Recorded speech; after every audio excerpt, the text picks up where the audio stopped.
সাতক্ষীরায় ভারত থেকে অবৈধভাবে আনা 9 কোটি টাকার শাড়ি, থান কাপড়, পাউডার সহ মালামাল ভর্তি একটি ট্রাক জব্দ করেছে বর্ডার গার্ড বাংলাদেশ। বুধবার ভোরে সদর উপজেলার লবসা মোড় এলাকায় অভিযান চালিয়ে বিজিবি 33 ব্যাটালিয়নের সদস্যরা ট্রাকটি জব্দ করেন। মোকাররম বিল্লাহ ইমনের তথ্যচিত্রে দেখুন বিস্তারিত। বিজিবি অধিনায়ক লেফটেন্যান্ট কর্নেল মোহাম্মদ আশরাফুল হক স্বাক্ষরিত এক সংবাদ বিজ্ঞপ্তিতে জানানো হয়, গোপন সংবাদের ভিত্তিতে লাবসা মোড়ে অবস্থিত ক্যাম্প স্থাপন করে বিজিবির একটি চৌকস দল। পরে অভিযান চালিয়ে চোরাই পণ্য বোঝাই ট্রাকটি জব্দ করা হয়। বিজিবির উপস্থিতি টের পেয়ে ট্রাক ফেলে চালক ও চোরা কারবারিরা পালিয়ে যায়। জব্দ করা পণ্যের মধ্যে রয়েছে ভারতীয় শাড়ি, টিস্যু, জর্জেট থান কাপড়, জিপসাম ও সিরামিক পাউডার, পোস্তদানা ইত্যাদি। এসব মালামালের আনুমানিক মূল্য প্রায় 9 কোটি টাকা।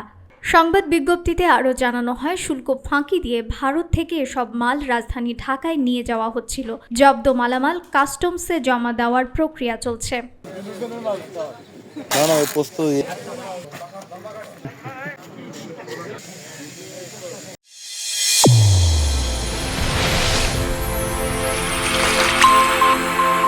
চ্যানেল A1 হৃদয়ের স্পন্দন।